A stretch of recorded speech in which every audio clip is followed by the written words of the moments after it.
Salam Bapak Ibu Saudara sekalian yang terkasih dalam Tuhan.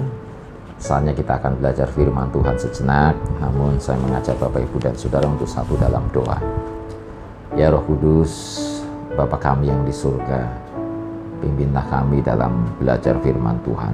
Roh Kudus memberikan inspirasi pengetahuan bagi kami untuk mengetahui apa yang Engkau kehendaki saat ini dalam hidup kami. Pimpinlah hamba-Mu, pimpinlah kami semua dengan kuasa Roh Kudus-Mu. Dalam nama Yesus. Amin. Bapak, Ibu, dan Saudara sekalian, kehidupan orang Kristen, orang percaya, murid-murid Yesus adalah kehidupan yang mau tidak mau harus menjadi berkat. Mau tidak mau harus melayani, sama seperti yang dilakukan oleh Bapa kita melalui Yesus Kristus. Ia datang bukan untuk dilayani, tetapi untuk melayani.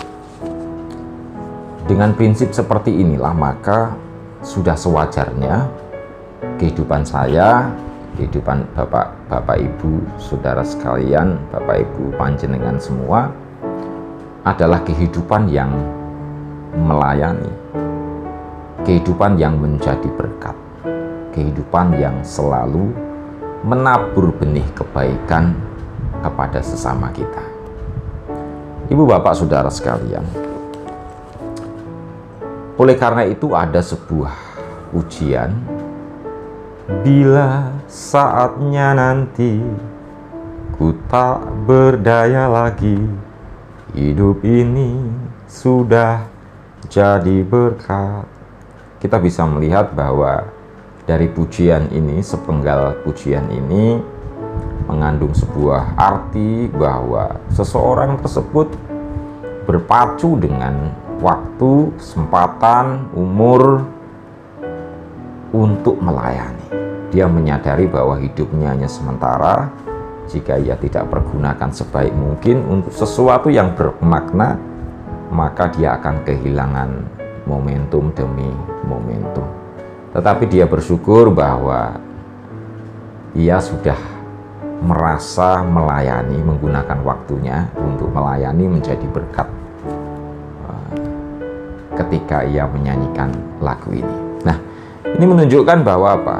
Bahwa memang berbagai pengalaman orang yang mendalami sebuah makna kehidupan itu adalah sebuah pelayanan menjadi berkat. Sudah terlalu banyak Bapak Ibu dan Saudara manusia di bumi ini yang egosentris, yang hanya memikirkan kepentingannya sendiri, melayani diri sendiri, bertujuan untuk pemuasan diri sendiri, punya rencana A, B, C, D, E, F, G, endingnya adalah untuk diri sendiri. Tidak salah, tetapi sebagai orang percaya, kita harus memiliki sebuah bagian dalam hidup kita yang kita berikan untuk sesama kita, yang kita berikan untuk Tuhan, yaitu dengan melayani, menjadi berkat, dan menabur benih-benih kebajikan. Ibu bapak saudara, mari kita membuka Alkitab kita dalam Mazmur pasal 126 ayat yang ke-5 dan yang ke-6. Saya akan bacakan untuk saudara. Orang-orang yang menabur dengan mencucurkan air mata akan menuai dengan sorak-sorai. Orang yang berjalan maju dengan menangis sambil menabur benih pasti pulang dengan sorak-sorai sambil membawa berkas-berkasnya. Saudara Bapak Ibu sekalian, firman Tuhan katakan dalam nats ini bahwa kehidupan yang menabur sama dengan kehidupan yang menuai. Hal-hal yang perlu kita ketahui di dalam hal menjadi berkat, melayani, menabur kebajikan, bagi sesama kita satu hal, yaitu apa? Yang menabur pasti menuai. Itu adalah sebuah hukum yang tidak bisa direkayasa, dibuat-buat, dibikin-bikin. Kita menabur di tempat yang terang, kita juga menabur di tempat-tempat yang gelap, di mana saja. Seperti kata sebuah pujian, nyanyian pujian. Dalam terang kegelapan kita menaburkan.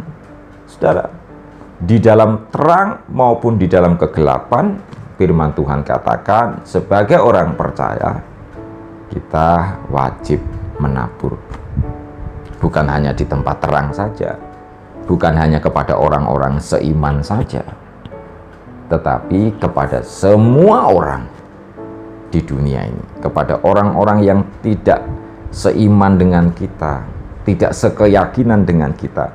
Kita pun diminta oleh Tuhan untuk menabur kebaikan, berbuat baik kepada sesama kita. Juga tidak hanya kepada orang-orang yang di luar kita atau di luar keyakinan kita berbuat baik, tetapi juga di dalam orang, di dalam sesama anggota gereja kita, sesama anggota orang percaya, sesama keluarga. Tuhan juga inginkan kita tidak hanya menabur luas, tetapi juga menabur di dalam. Nah, Bapak Ibu Saudara sekalian, firman Tuhan berbicara kepada kita, yang menabur pasti menuai. Kalau saudara menanam sebuah pohon, saudara mungkin bukan ahli botani atau bukan ahli pohon atau ahli biologi, bukan ya mungkin ya.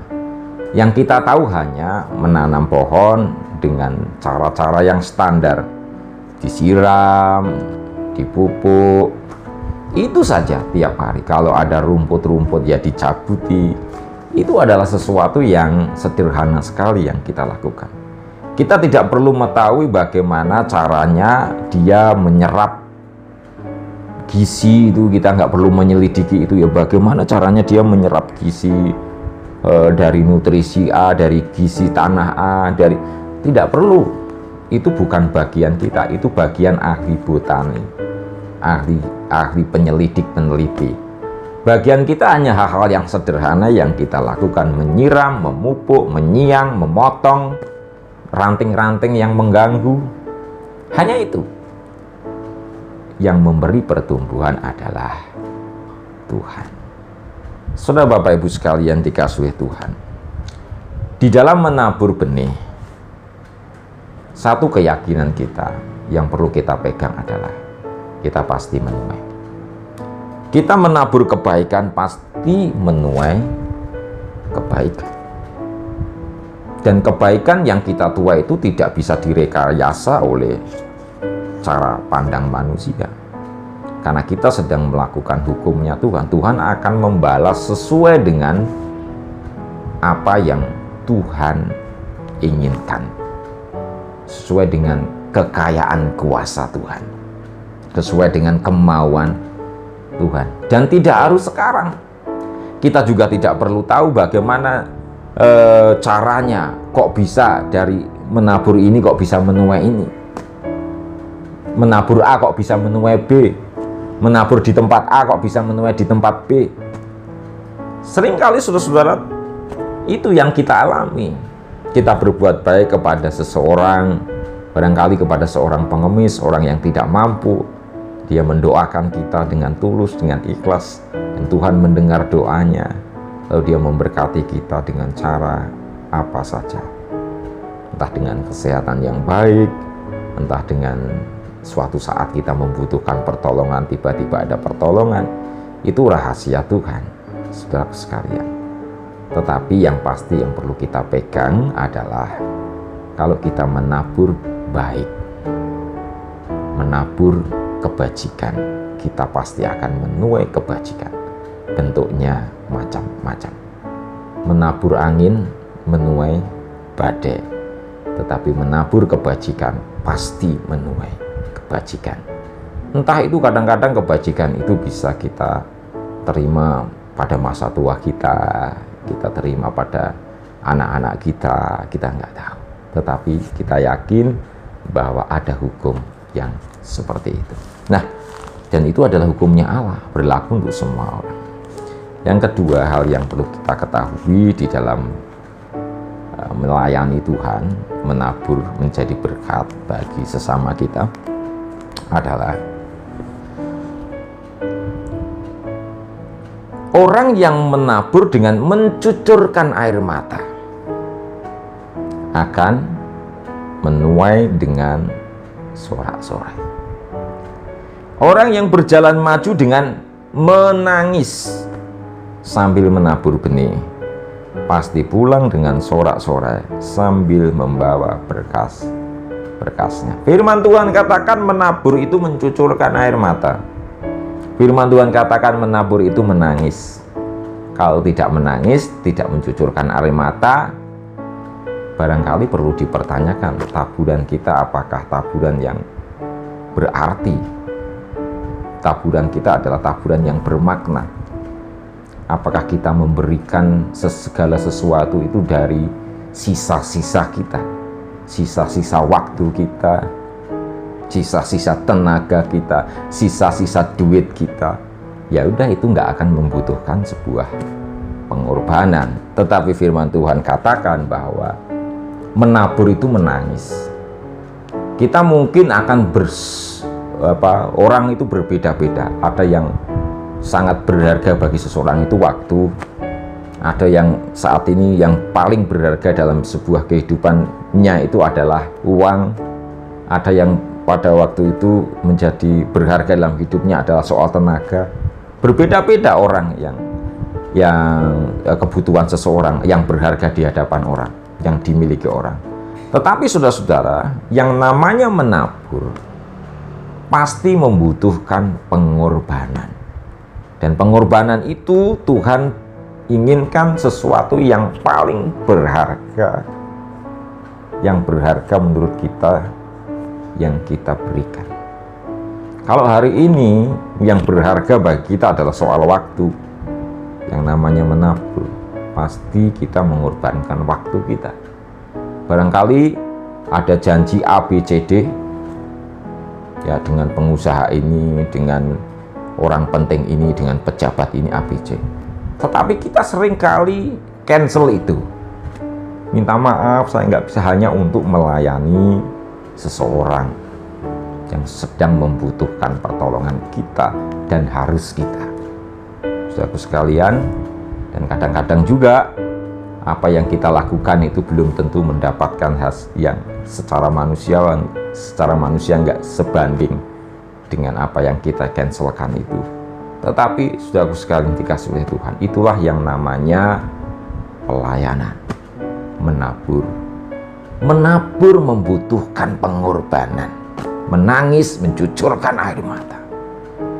Barangkali saudara-saudara yang paling berharga dalam diri kita adalah uang 100.000. Kita punya satu-satunya uang itu di dompet untuk anak dan istri kita. Mungkin tiba-tiba ada orang datang meminta membutuhkan sesuatu dari kita, yang kita berikan separuhnya, atau mungkin kita bisa berikan 3/4 untuk orang tersebut. Itu menabur. Ya memang berat, saudara-saudara, menabur. Tapi percaya bahwa satu saat Tuhan tidak tutup mata, buat Gusti Allah boten sare. Apa yang kita taburkan dengan diam-diam akan kita tuai suatu waktu. Saudaraku sekalian dikasih oleh Tuhan, karena ini bukan janji saya, ini bukan janji orang, tetapi ini adalah janji Tuhan. Tuhan akan mengubah air mata tangisan kita menjadi air berkat surgawi untuk kita, untuk keluarga kita, dan untuk anak-anak kita kelak. Bapak Ibu Saudara sekalian, firman Tuhan, saya ingin mengakhiri dengan sebuah firman Tuhan di dalam Galatia pasal yang ke-6 ayat yang ke-9. Galatia pasal 6 ayat yang ke-9 saya akan bacakan untuk saudara. Janganlah kita jemu-jemu berbuat baik, karena apabila sudah datang waktunya, kita akan menuai jika kita tidak menjadi lemah. Amin. Tuhan, terima kasih untuk firman-Mu hari ini. Kiranya firman Tuhan berbicara dalam hati kami, dan kami tidak menunda-nunda untuk melakukannya. Biarlah kami melakukan bagian kami, satu saat kami akan menuainya. Terpujilah nama-Mu Tuhan, dalam nama Yesus. Amin.